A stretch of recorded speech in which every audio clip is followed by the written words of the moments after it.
Good evening all of you. आज बिल्कुल। हम लोग कल जहां अपनी बात को हम लोग खत्म किए थे पिछले लेक्चर में, हम सोचते हैं उसको थोड़ा और बात को आगे बढ़ाएं। कल हम लोगों ने जैसा कि देखा कि भारतीय दार्शनिक परंपरा में जो है आस्तिक और नास्तिक का जो डिवीजन हुआ है वो किस आधार पर हुआ है, उसको हम लोगों ने देखा कि वेद को आधार बनाया गया कि जो वेदों की प्रामाणिकता में विश्वास करते हैं वे आस्तिक हैं, और जो वेदों की प्रामाणिकता में विश्वास नहीं करते हैं अर्थात प्रमाण के रूप में जो स्वीकार नहीं करते हैं वे नास्तिक होते हैं। इसके अलावा और भी क्राइटेरिया कुछ बनाए गए थे आप इस दर्शन के डिस्टिंक्शंस के आपस में, जैसे अगर परलोक को आधार बना दिया जाता तो क्या होता आस्तिक और नास्तिक का। तो परलोक के आधार बनाने पर स्थिति बनती कि जो हमारे दो महत्वपूर्ण दर्शन हैं जैन और बौद्ध, वो भी आस्तिक की कोट में चले जाते हैं। और अगर ईश्वर को आधार बनाया गया होता तो सांख्य, जो प्राचीन सांख्य है, और साथ में जो मीमांसा है वो भी नास्तिक के कोट में चले जाते। तो इन सारे चीजों को मुझे लगता है ध्यान में रख करके जो तीसरा क्राइटेरिया बनाया गया वेद को, कि जिसमें जो है जैन एवं बौद्ध को बाहर किया जा सके आस्तिक की कैटेगरी से, और सांख्य और मीमांसा को उसको अंदर लाया जा सके। तीसरा क्राइटेरिया प्रामाणिक रूप में बनाया गया, और जो परिभाषा दी गई नास्तिक की, वो नास्तिको वेद निंदक के आधार पर, कि नास्तिक वे हैं जो वेदों की निंदा करते हैं, और जो वेदों के पोषक हैं वे सब आस्तिक हैं। और आस्तिक दर्शनों का भी एक अपना समूह बना, जैसे सांख्य योग, न्याय वैशेषिक, मीमांसा वेदांत। इस तरह से वेदांत क्या था, दो भाग में बटा। एक पूर्व मतलब मीमांसा के रूप में आया जो कर्मकांड प्रधान बना, जो उत्तर कांड जो उत्तर मीमांसा के रूप में आया हमारा वेदांत जो आई, उसमें वेदांत की अपनी परंपरा आगे भी बढ़ी। इसी तरह से सांख्य योग भी एक समान तंत्र के दर्शन के रूप में विकसित हुए। ये सांख्य की मेटाफिजिक्स लेकर के ही योग अपने को आगे बढ़ाता है और उसमें कुछ परिवर्तन लाता है, योग का अपना एक मॉडल प्रस्तुत करता है, लेकिन अल्टीमेट रूप में वो मेटाफिजिकली सांख्य से पूरी तरह जुड़ा है, इसलिए वो तंत्र के रूप में हमारे सामने आते हैं। इसी तरह से न्याय वैशेषिक सिस्टम, जो कि अलग अलग संप्रदाय के रूप में विकसित हुए, स्टार्ट हुए। वैशेषिक सूत्र जो कि न्याय के सूत्र से पहले का माना जाता है। तो जो वैशेषिक सूत्र की जो परंपरा है उसमें जैसा कि मैंने बताया सूत्रों पर भाष्य लिखी गई, वहां पर भी पदार्थ निरूपण के रूप में भी भाष्य लिखा गया आगे चल करके वैशेषिक में। लेकिन वैशेषिक परंपरा और न्याय परंपरा दोनों पहले पैरेलल चली, लेकिन 9वीं 10वीं शताब्दी का आते आते फिर दोनों आपस में मिलते हैं कैसे। कल हम लोगों ने जैसे देखा, जैसा कि न्याय परंपरा जो थी ये पदार्थ को लेकर के 16 पदार्थों को लेकर के अपनी बात को आगे बढ़ाती है, और यह मानती है, जैसे अन्य दर्शन की तरह यहाँ पर भी माना जाता है कि जीवन की समस्याओं का समाधान करने के रूप में उनका भी लक्ष्य है कि मोक्ष की प्राप्ति और दुख का विनाश। जैसा कि अन्य भारतीय दर्शन में जीवन का लक्ष्य है, जैसा मैंने बताया कि भारतीय दर्शन की प्रवृत्ति, उनका उद्देश्य जो जगत के बाहर भी है, अर्थात ये जो जगत के प्रपंच से मुक्त होने का है, अर्थात अपने स्वरूप को समझना, अर्थात इस बंधन चक्र से मुक्त होना सबका गोल कहीं किसी न किसी रूप में है, चारवाक को छोड़ करके। क्योंकि वह एक पूरी तरह भौतिकवादी है, लेकिन जितने भी चारवाक को छोड़ करके समस्त दार्शनिक, चाहे आस्तिक हो या नास्तिक भी, उन सबका गोल जीवन के दुखों से मुक्ति का रहा है। और इसके लिए तत्व ज्ञान को ये भी साधन मानते हैं। न्याय दर्शन भी मानता है कि तत्व ज्ञान हमारा उसका साधन है। और इसमें यह बताता है कि जो प्रमाणों का जो विवेचन किया गया था, जो हमारे पदार्थों, इसमें प्रमाण का विवेचन प्राप्त होता है, उनके अनुसार दिखाते हैं कि जो प्रमाण प्रमेय, आजकल हम लोगों ने जो 16 पदार्थों को देखा, उन्होंने बताया कि 16 जो पदार्थ हैं इनका ज्ञान होने पर दुख एवं उसके कारणों की जो है समूल परंपरा है वो उसका नाश हो जाता है। जब इसका नाश हो जाएगा तो न्याय दर्शन अपने आप में यही नाश होना ही, एक ढंग से दुख नाश होना ही मोक्ष के लिए आधार बनता है।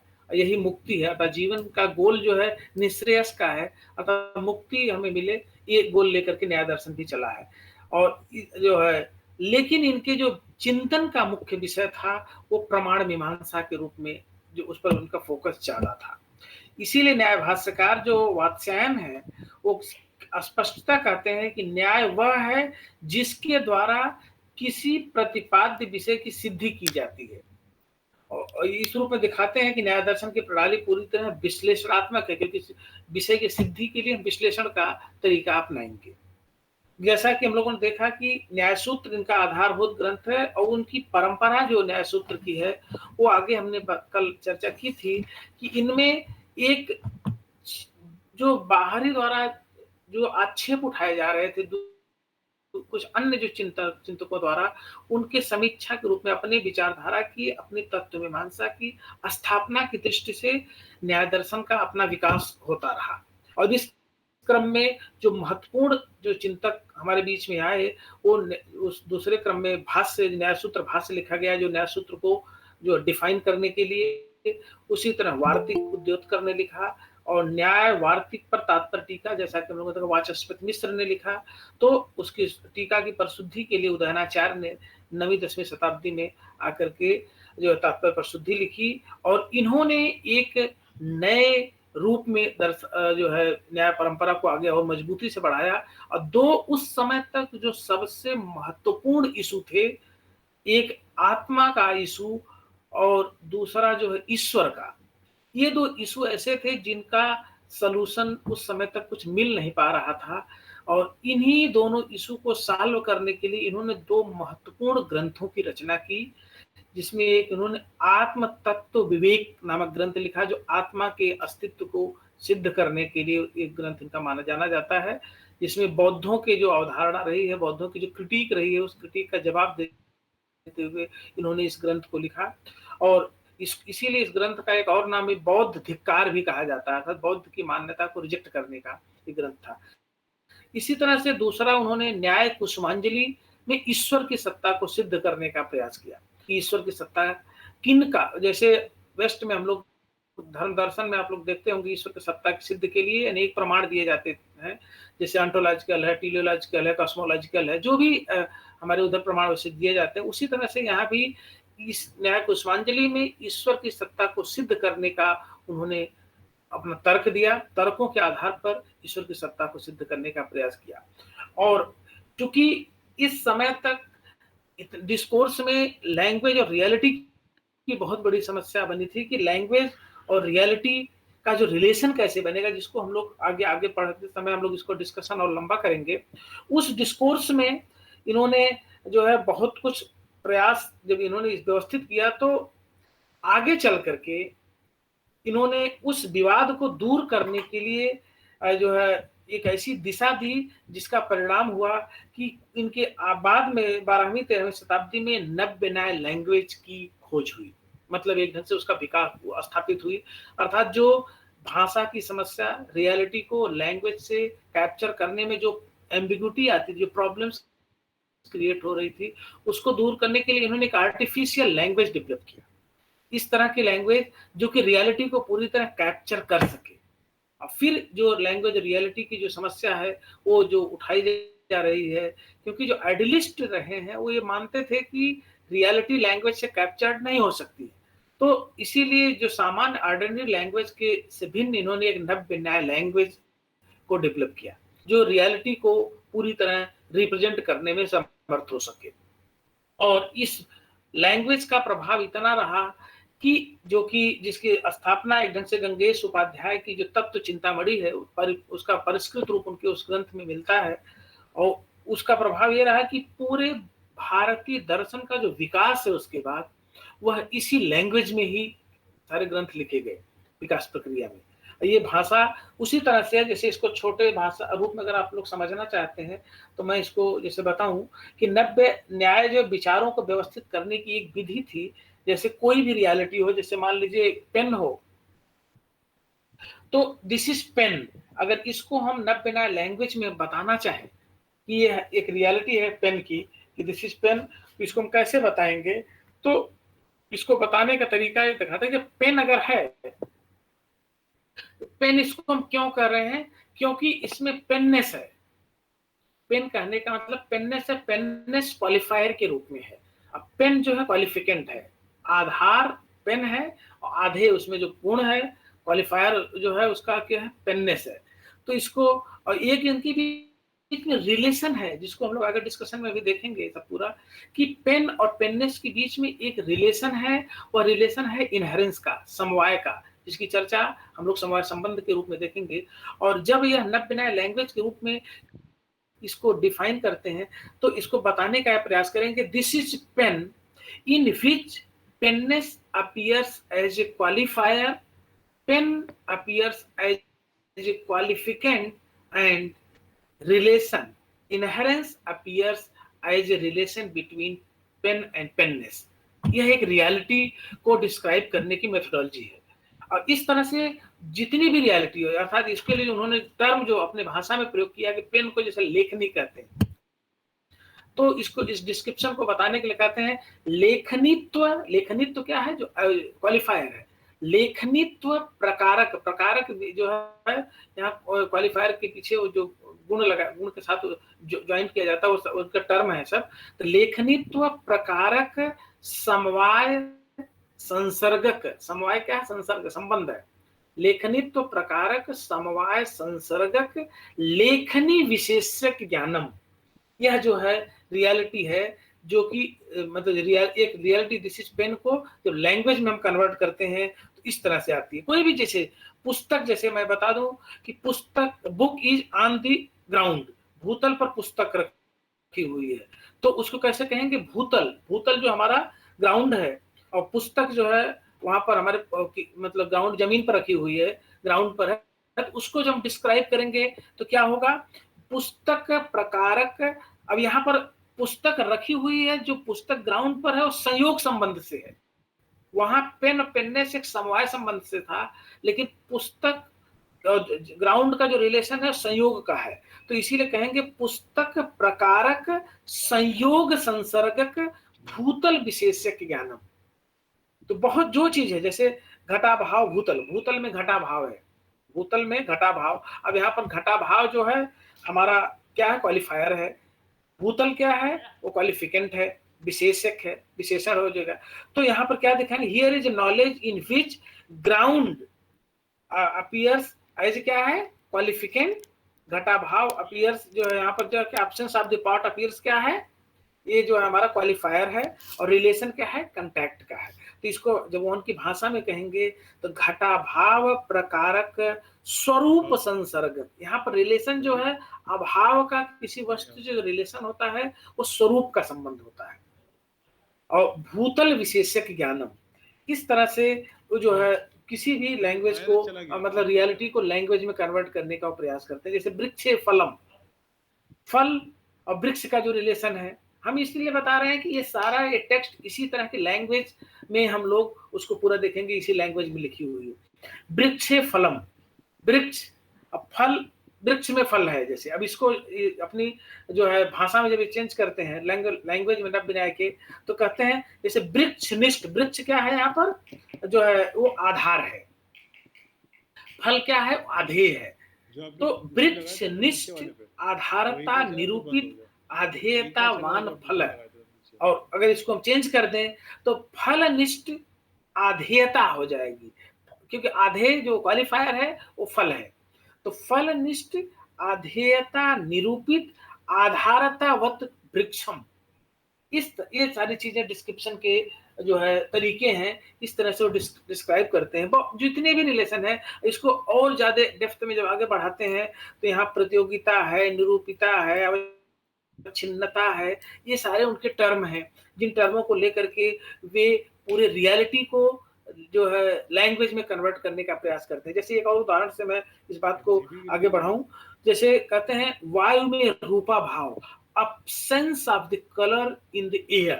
अगर इसको डिफाइन करेंगे, इसकी जो प्रॉपर्टी को जो डिफाइन करते हैं, तो नव्य न्याय में क्या दिखाएंगे, रूपा भाव, रूप का अभाव है, रूपा भाव प्रकारक स्वरूप संसर्गक वायु विशेषक ज्ञानम। या इसको और जिसे इसको अवच्छिन्नता के साथ जब इसका रिलेशन वो बनाते हैं, पूरा इसका रिलेशन जो बना के हम इसको नब्बे लैंग्वेज में कन्वर्ट करते हैं, तो इसका एक दूसरा जो है फॉर्म मिलता है हमें। वो फॉर्म जैसे है कि रूप है तो रूप क्यों है, क्योंकि उसमें जब पेन है, पेन क्यों कहा गई, क्योंकि इसमें पेननेस है, पेन में पेननेस है।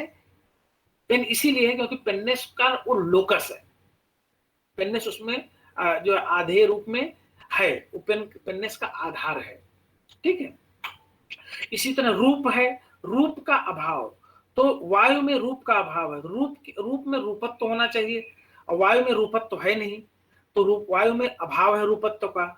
लेकिन इसको जब हम इनके बीच में रूपत्व और अभाव के बीच में एक प्रतियोगिता है, रिलेशन है, मतलब ये चीज है, अभाव का है संबंध है कि रूप में जो अभाव प्रतियोगिता रूपत्व, यहाँ इनके बीच में बहुत सारे रिलेशन है जिसको हम लोग पढ़ेंगे, तो अगर जैसी जरूरत हो उसके अकॉर्डिंग हम लोग समझेंगे। हम केवल आपको बता रहे हैं मॉडल क्या है, तो यहाँ दिखाएंगे रूपत्व अवच्छिन्न, समवाय संबंध अवच्छिन्न, रूपनिष्ठ, प्रतियोगिता निरूपक, अभावनिष्ठ, आधेयता निरूपित, आधारतावत वायु।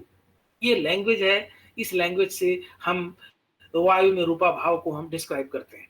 तो इस तरह का एक उन्होंने मॉडल दिया कि लैंग्वेज और रियलिटी के लैंग्वेज के माध्यम से हम एक इस आर्टिफिशियल जो नव्य न्याय लैंग्वेज है, इस लैंग्वेज के माध्यम से जितनी भी समस्याएं लैंग्वेज रियलिटी के बीच में है उनको हम क्यों न दूर कर दें। और इस आधार पर जो 13वीं शताब्दी से गंगेश उपाध्याय की तत्व चिंतामणि के बाद जो भी ग्रंथ लिखे गए, किसी भी संप्रदाय के ग्रंथ लिखे गए, मोस्टली अधिकतर सब इसी लैंग्वेज में लिखे गए। और बाद में न्याय सिद्धांत मुक्तावली पंचानन जी का है न्याय, और इसके और फिर बाद में अन्नम भट्ट इस परंपरा में एक तर्क संग्रह जब लिखते हैं तो वो भी इसी भाषा में लिखा गया ग्रंथ है। लेकिन न्याय और वैशेषिक दर्शन के कुछ पहलुओं को भी हम लोग स्पष्ट कर दें। जैसे न्याय का हमने देखा, उसी तरह वैशेषिक दर्शन में जैसा कि इसके ये न्याय की परंपरा के पहले स्टार्ट हुआ था, और वैशेषिक दर्शन में मूलतः 6 पदार्थ माने गए थे। बाद में इसकी परंपरा में जो श्रीधर, उदयन और शिवादित्य ये लोग आचार्य जब आए हमारे, तीनों ने 7वें पदार्थ अभाव को भी एक पदार्थ के रूप में जोड़ा। तो ये बाद के ग्रंथ में अभाव आया है, पहले के प्रारंभिक जो सूत्रों में और भाष्य में ये अभाव की चर्चा नहीं थी उस समय तक। लेकिन वैशेषिक दर्शन को अगर हम देखें तो अपनी विशेष की अवधारणा जो इसमें है, विशेष को जो स्वतंत्र पदार्थ है, इसकी इतनी विशद, इसका इतना साइंटिफिक विवेचना किया इन्होंने कि इसे आधार पर वैशेषिक दर्शन इसका नाम दिया जाने लगा। और यह जो है न्याय दर्शन के पूर्ववर्ती रूप में आया था, लेकिन बाद में दोनों जब एक ही तंत्र के रूप में आते हैं तो न्याय दर्शन का विकास, न्याय दर्शन के माध्यम से वैशेषिक की स्थापना ज्यादा मजबूती से होती है। और न्याय दर्शन में स्पष्ट, जैसा कि हमने देखा कि काला जो ये एक तंत्र में जब आते हैं तो न्याय उसका नाम ही बदल दिया गया, फिर न्याय वैशेषिक दर्शन कहा जाने लगा। इसीलिए यह जो ग्रंथ है तर्क संग्रह, यह न्याय का नहीं है, न केवल वैशेषिक का, बल्कि न्याय वैशेषिक का ग्रंथ हो जाता है। इसीलिए यहाँ जो पदार्थ हम लोग देख रहे हैं, 7 पदार्थ की चर्चा यहाँ पर हो रही है। तो वैशेषिक में मूल में 6 पदार्थ थे और न्याय में 16 पदार्थ जिनकी चर्चा कल हम लोगों ने की थी, 16 पदार्थ थे। उन 16 पदार्थ का अंतर्भाव इधर चूंकि 6 से पदार्थ एक संख्या 7 हो जाती है, बाद में एक अभाव को पदार्थ माना जाता, और उन 16 पदार्थ का अंतर्भाव इन 7 पदार्थों में हो जाता है। और हम लोग जब इस तर्क संग्रह, और हम लोग तर्क संग्रह की एक दीपिका भी है, दीपिका का जो सबसे कमेंट्री भी अन्नम भट्ट ने लिखा, उन्होंने तर्क संग्रह भी लिखा था, और उसकी व्याख्या करते हुए उन्होंने एक तर्क संग्रह दीपिका भी लिखी थी, कमेंट्री की किताब भी दीपिका नाम की लिखी है। दोनों ग्रंथों का हम लोग सहयोग लेके आगे बढ़ेंगे, क्योंकि दीपिका से बहुत सारे तर्क संग्रह की बात को हम लोग समझने का प्रयास और भी अच्छी तरह से कर पाएंगे। तो दीपिका में इन्होंने बाद में इस बात को स्थापित किया कि किस तरह से ये सारे जो 16 पदार्थ न्याय के हैं, ये इन 7 पदार्थों में उसका अंतर्भाव हो जाता है। ठीक है, और वैशेषिक दर्शन एकीकरण के रूप में अगर देखें तो ये सारे तर्क संग्रह का जो हमारा ग्रंथ आता है, और ये बहुत ही सामान्य बातचीत को लेके बात आगे बढ़ता है, जो जगत का अपना व्यक्ति का अनुभव है। अर्थात ये जो हमारा न्याय शास्त्र है, जैसा कि हम लोग जानते थे कि अनुभव का विश्लेषण है, तो जो है वैशेषिक यहाँ पर तर्क संग्रह जो है मानवीय अनुभव को विश्लेषित करने का एक सिंपल शास्त्र है। बहुत ही सहज और सरल भाषा में जगत के जो अनुभव है उसका विश्लेषण किया गया है। अनुभव के विश्लेषण के आधार पर जगत मतलब पूरी तत्व मीमांसा, और इसी तत्व मीमांसा के विश्लेषण के क्रम में ज्ञान मीमांसा की भी चर्चा पूरी की गई है। जैसा कि हम लोग गुण में जब देखेंगे तो गुण में एक हमारा गुण ज्ञान के रूप में आता है। तो जब ज्ञान की चर्चा हम लोग करेंगे तो उसी चर्चा के क्रम में हम लोग पूरी ज्ञान मीमांसा की भी चर्चा होगी, और हम लोग पूरी कारिका को हम उस क्रम में देखेंगे। लेकिन उससे पहले थोड़ा सा न्याय वैशेषिक सिस्टम के हम लोग भेद को भी जाने कि दोनों किस आधार पर जो इनमें मतभेद भी बना हुआ है। समान तंत्र हो गए लेकिन फिर भी संबद्ध होकर एक तंत्र के रूप में दोनों में घनिष्ठ संबंध है, और दोनों दर्शन दुख निवृत्ति के लिए अस्तित्व में आए। दोनों का गोल एक ही तरह का है। अज्ञान को दुखों का कारण मानते हैं, दुखों की आत्यंतिक निवृत्ति को मोक्ष स्वीकार करते हैं। दोनों तत्व ज्ञान द्वारा मोक्ष का विधान करना दोनों तंत्रों में समान है। तत्व ज्ञान से ही मोक्ष में मिल सकता है।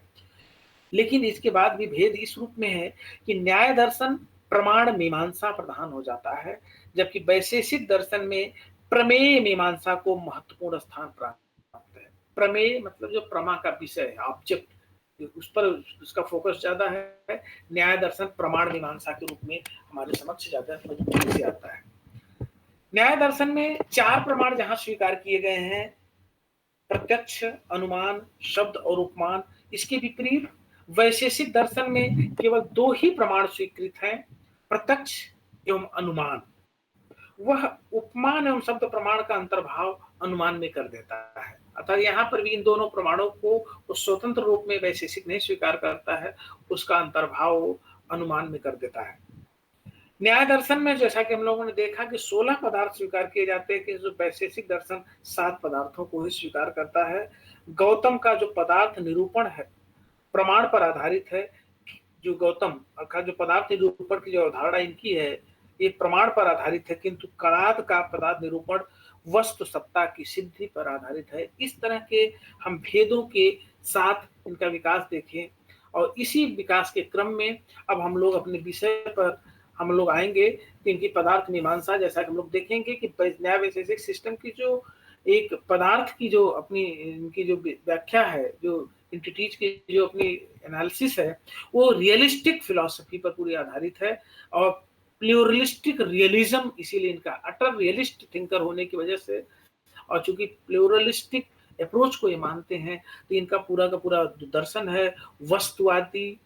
अब वस्तुवादी तो है, बहुत्ववादी वस्तुवाद के रूप में जाना जाता है, प्लूरलिस्टिक रियलिज्म के रूप में जाना जाता है, और जिसकी चर्चा हम लोग इस ग्रंथ के माध्यम से करेंगे। लेकिन इस ग्रंथ को पढ़ने के पहले कल हम लोगों ने एक विषय पर और बात की थी। वो बात थी कि यहाँ पर ये कहते हैं कि कोई भी ग्रंथ जो हमारा विचारधारा चलती है उसमें मेथोडोलॉजी जो देते हैं कि उद्देश्य, लक्षण और परीक्षा 3 महत्वपूर्ण शर्त होती है जो ग्रंथ को लिखने की। अर्थात यहाँ पर दिखाते हैं कि, और मैंने बताया था कि उद्देश्य का मतलब यहाँ पर जो है उद्देश्य, लक्षण, परीक्षा। उद्देश्य नहीं है, इसको डिफाइन भी करते हैं, क्लियर स्पष्ट करते हैं कि लिस्टिंग ऑफ पदार्थ बाय नेम, यह उद्देश्य है। अर्थात नामना पदार्थ संकीर्तनम उद्देश्य है। उद्देश्य क्या है? जो हमारा मेंशन करें टॉपिक बाय नेम, तो बाय नेम जो टॉपिक का जो मेंशन करते हैं क्रम में, वह उद्देश्य कहा जाता है। इसी तरह से लक्षण, दूसरा इस ग्रंथ में क्या है, पहला तो उद्देश्य हम देखेंगे कैसे है, अभी इसको हम दिखाएंगे आप लोगों को, और दूसरा लक्षण है। लक्षण का मतलब है कि हम जो है जो अनकॉमन और यूनिक प्रॉपर्टी को हम डिफाइन करेंगे, ये लक्षण है। और फिर तीसरे स्टेज में दिखाते हैं लक्षिते लक्षण नयनम परीक्षा। अर्थात हम एप्लीकेबल प्रॉपर्टी अर्थात उसका हम एग्जामिनेशन करेंगे, अर्थात हम रियलिटी को हम लिस्टिंग करेंगे, जो हमारा कंटेंट्स उसको लिस्टिंग करेंगे, फिर हम उसके लक्षण को बताएंगे, फिर परीक्षा करेंगे। और इस क्रम में हम लोग आज पदार्थ का निरूपण जब हम लोग पूरा देखेंगे, ग्रंथ को देखें और उस क्रम में पूरा विश्लेषण करेंगे। लेकिन पहले हम लोग टेस्ट के हम पहले मंगलाचरण से हम लोग बात को देखें कि मंगलाचरण, और उसके बाद फिर पूरे 1 से 9 तक कारिका को हम लोग देखेंगे, कैसे 1 से 9 तक जो लिस्टिंग की गई है कि हमारे विषय चिंतन के क्या है। और फिर 10वें श्लोक से हमारे यहाँ इसमें पूरे ग्रंथ में देखेंगे, फिर हमारे जो है डिफिनीशन सारी दी गई है, उसकी एनालिसिस की गई है।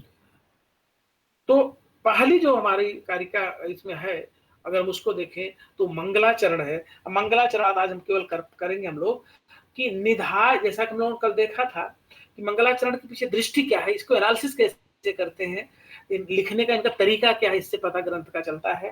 निधाय हृदय विश्वेश्वम विधाय गुरु वंदनम बालानाम सुख बोधाय क्रियते तर्क संग्रह। अगर देखें तो this text is unique example even how to write a text of a system. कैसे एक किताब लिखी जाती है, ये जो है ये बताता है। This is very small but very strongly profound text. अब यहाँ पर देखिए तो मेन क्लास क्या है कि तर्क संग्रह क्रियते, it is passive voice construction. अगर हम देखें तो पैसिव कंस्ट्रक्शन है। पैसिव क्या है? It is being, so text काल तर्क संग्रह इज बीइंग कंपोज्ड क्रियते। ये नहीं राइटर कह रहा है कि मैंने लिखा है, it is being composed by me, it is being made by me, it is done by me. जो भी है ये माध्यम से मेरे हो रही है, अर्थात यहाँ एक दृष्टि भी दिख रही है ऋषि की कि जो कुछ भी है ये मेरा अपना नहीं है। इदम न मम, यह जो अवधारणा भारतीय परंपरा की है, एक ग्रंथ के प्रारंभ में ही अपने को ऋषि अपनी बात को सामने रख देता है विचारक, क्यों लेखक की ये मेरा नहीं है। तो यह जो भाव है हमारी परंपरा का, वो परंपरा इस रूप में हमारे सामने आ जाती है। लेकिन इससे पहले वो क्या कहता है कि तर्क संग्रह मेरे द्वारा रचित हो रहा है, but before that he is doing something, वो कुछ कर रहा है। क्या कर रहा है? विश्वेश्वम हृदय निधाय, अर्थात विश्व का मतलब जो यूनिवर्स है, इसका मतलब है जो लॉर्ड है, गॉड है। विश्वेश्वम, lord of the universe, this is an object. यहाँ पर देखिए तो ये ऑब्जेक्ट के रूप में है। ईश्वर हमारे लिए क्या है? हमारा जो है क्या है, ये प्रमेय हो रहा है, ये प्रमेय है, विधेय है हमारा जो है। यहाँ पे देखिए हमारे ईश्वर भी हमारे लिए क्या है? प्रमेय हो जाता है, विषय होता है। यहाँ पर ऑब्जेक्टिव केस है, कर्म कारक के रूप में है। फिर कहता है हृदय इन द हार्ट। निधाय का मतलब है हैविंग प्लेस्ड, अर्थात after placing the lord of the universe in the heart. मतलब इससे पहले अपने उस बात के पहले कहा था, पहली कंडीशन क्या है कि मैं पहले जो है having the place the lord of the universe in the heart, यहाँ पर अर्थात ईश्वर को रिमेम्बर्ड कर रहा है, having remembered to the God. God को पहले रिमेम्बर करता है, फिर कहता है दैट मीन्स गॉड को, फिर कहता है गुरु वंदनम विधाय। अगेन क्या कहते हैं? After paying respect to the teacher. Again इसके बाद फिर क्या दूसरी कंडीशन क्या है वो जो अपना कर रहे हैं कि विधाय, विधाय यहाँ पर कृत्वा के रूप में है, मीन्स प्रेयर टू द गुरु या टीचर। उसके बाद हम उनके प्रेयर करते हैं। फिर क्या कहते हैं? तब तर्क संग्रह क्रियते, तर्क संग्रह इज बीइंग कंपोज्ड बाय मी, अर्थात कंपोजिशन के पहले वो पहले गुरु की वंदना, उससे पहले ईश्वर को वो प्रणाम करते हैं। फिर कहते हैं यह टोटल अगर देखें तो कल्चरल कंपोनेंट है हमारा कि हम बिना गुरु के और बिना ईश्वर के जो है हम उसको स्वीकार किए, उनके महत्ता को स्वीकार किए, हम अपनी बात को आगे नहीं बढ़ा पा रहे हैं। जैसा कि देखते गुरु गोविंदो खड़े काके लागो पाए, ठीक है। यहाँ पर after doing this I am comparing this. अब यहाँ पर देखें नेक्स्ट क्वेश्चन क्या आ रहा है कि कोई चीज हम कोई भी काम करते हैं तो क्यों करते हैं? What for you doing? Professor Yadav, What is your purpose? What is professor your writing? Hello professor Yadav, hello मैं उपस्थित हो गया हूँ। सर, मैं 5 मिनट में बात को खत्म कर रहा अच्छा हूँ, ठीक है। क्योंकि मैंने देर से थोड़ा लोग सुन लिया, ठीक है। तो यहाँ पर एक प्रयोजन होता है, बिना प्रयोजन के कोई चीज काम आगे नहीं होता है। Unless you specify the purpose you can do anything. No, you are attending the class, why for, आप लोग क्लास कर रहे हैं, क्यों? कोई न कोई पर्पज है। और तर्क संग्रह अगर आप लोग पढ़ रहे हैं, क्यों? कोई न कोई पर्पज है। तो इस पर्पज को डिफाइन करने के लिए कहते हैं ही से I am doing it for सुख बोध है, कहते हैं सुख बोध हाय, अर्थात इजी अंडरस्टैंडिंग, अर्थात फैसिलिटेटिंग द अंडरस्टैंडिंग ऑफ बाल। Who is familiar with language, मतलब बाल का मतलब यहाँ पर किसी लैंग्वेज से फेमिलियर हो सकता है, कल्चर से हो सकता है, मेथड से हो सकता है, सबसे फेमिलियर हो सकता है। One who done sufficient study of other systems of knowledge, जो दूसरे विषय का ज्ञाता हो सकता है, बट हैड नॉट स्टडी न्याय शास्त्र, ही इज बाल। यहाँ बाल को डिफाइन किया, किस तरह से डिफाइन करते हैं, ये बाल है। और इसीलिए कहते हैं अधीत इतर शास्त्र अनधीत एतत् शास्त्र बाल, जो अपने शास्त्र अर्थात न्याय शास्त्र को जो नहीं जान रहा है, दूसरे शास्त्र का ज्ञान हो, वह भी बाल है। उसके लिए इस ग्रंथ की रचना मेरे द्वारा की जा रही है। इस दृष्टि से वो बात को आगे बढ़ाते हैं, और हम लोग अगली कारिका को हम लोग कल अपने क्लास से फिर अगले क्लास में देखेंगे। Okay, thank you.